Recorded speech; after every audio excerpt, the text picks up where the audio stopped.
All right, guys, good afternoon and welcome to another episode of Outdoor Adventures Canada. That's right, education for the great outdoors. My name is Jeff, and today on this episode, we're going to talk about your sleeping quarters, your tent when we're out camping. Stick around, you might learn a thing or two.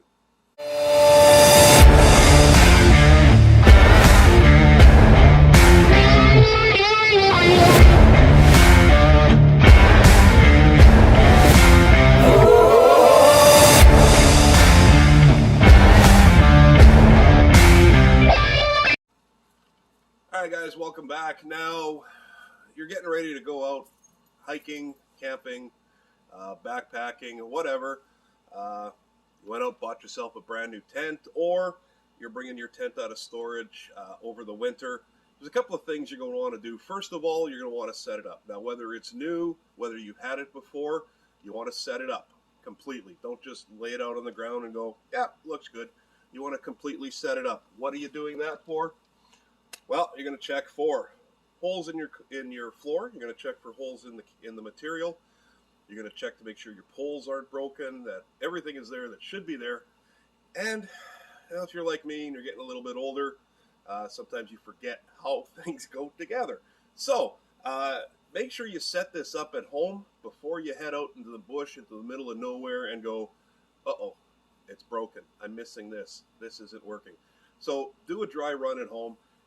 I got a call from my sister saying, hey, my daughter is going out camping, my niece, and they need a tarp. I said, okay, what do they need a tarp for? She says, well, they got wet the last time they went out camping and they were cold. Okay, so I thought I'd come over and kind of have a look at the tent, have a look at the setup and see what they were talking about. So let's take a look at a couple of things up close. We have the tent set up here. One of the main reasons why I came here was because they said they wanted a tarp for their tent to keep them dry. So I did bring my tarps with me, but we're going to use the tarp not in a way you think. Now, instead of putting the tarp over top, that's what this is for. This is the rain fly, or just simply call it the fly. It's designed to shed the water off the tent and away from the actual material or the screens or anything, the doors that are with your tent. Now, I just have a simple tarp here. This one is 10 by 8, more than enough to fit the footprint of this tent. The idea is to spread this out, lay it down on the ground, and then put your tent on top of that. If the sides stick out past the tent, no big deal. Just roll the edges up, tuck them underneath, and then you can peg down your tent. You don't want to peg through these because, well, these are good for using in other situations, like you can make a kitchen shelter with it if you don't need it for your tent. And if you got a whole bunch of holes in here, it just kind of defeats the purpose of rain stop. So try not to put your tent pegs through that. Anyway, this is going to do two things for you. One, it's going to help keep the moisture from building up on the bottom side of your tent. The other thing is it's going to act as an insulation barrier. So what do I mean by that? Well, one of the other reasons I came down is because I wanted to see what their sleeping arrangement was. Now, no, I don't care if she's sleeping with her boyfriend. That's not the arrangement I'm talking about. I'm talking about, do they have a cot, an air mattress, a sleeping pad? Are they using household bedding, or are they using sleeping bags? And these may be important. And a lot of people, I'll just grab the sheets and the pillows off my bed, throw them in the tent, and away we go. We got the kids' air mattress. We'll just blow that up. A couple of issues with that. First of all, using an air mattress without a ground sheet underneath, what's going to happen is that air mattress is actually going to draw the heat out of the ground, the cold out of the ground. It's going to go through your tent floor. The cold is going to go into your air mattress, and that air is going to get super, super cold. You're going to get cold halfway through the night, and it makes for a terrible camping experience. So put the ground sheet underneath. Great. That's your first barrier. That's your first insulation. The second thing you're going to want to do is put a blanket underneath your air mattress if you're using one. That's going to provide a second layer of insulation. Your body heat then will actually go into the air mattress to warm that air, as opposed to the cold air coming up and creating cold air in that air mattress. Okay. The second thing you're going to want to do is take your bedding material, your sheets and your comforter, and leave them at home. Invest in a sleeping bag. Okay. The whole reason why we use sleeping bags when we go camping is so that it helps to maintain and keep the heat in and around us so that we're not cold in the middle of the night. Now, I have to tell you, it's almost the middle of August here in Canada. We're still having 30 degrees Celsius days. Nights are dropping down to about 18, 20 degrees Celsius. I don't know what that works out to in the U.S. numbers, but I'm sure you guys can figure it out. It's not really that cold. The other thing that was asked to me by my niece was, can we put a heater in there? Uh-oh.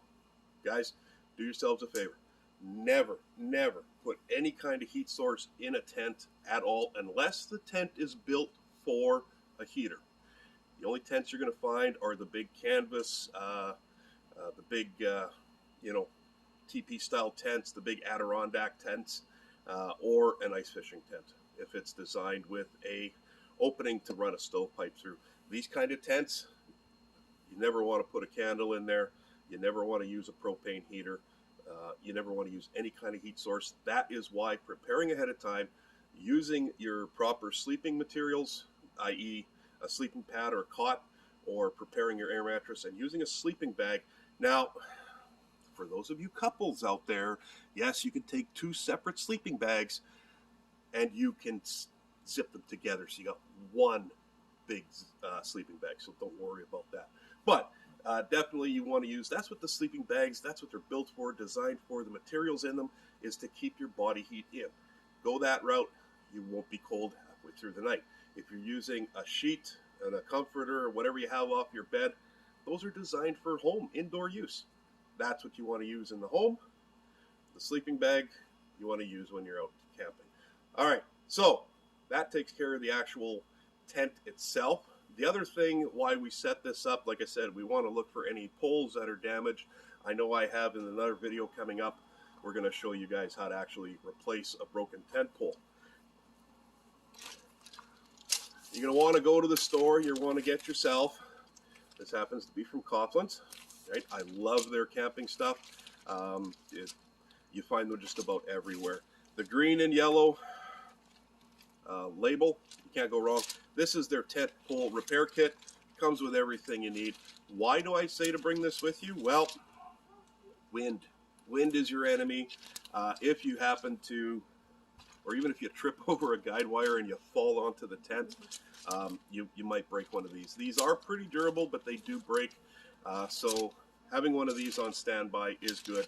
The other thing you want to keep with you as part or in your tent bag is the handyman's secret weapon, duct tape. Now, if you don't have, like this particular tent does not have the repair kit that came with the bag, it's long been gone, you can actually order one. You can buy one, you don't have to order it, you can buy it. Or if you want to order off eBay, go ahead. Duct tape.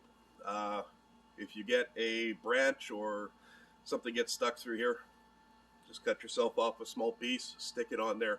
That's going to keep that tear or that hole from getting bigger and bigger and bigger, and before you know it, it's not repairable. Last but not least, go to the dollar store, buy yourself some paracord. Guy wires for these tents, they break. Or if you want to do something like take your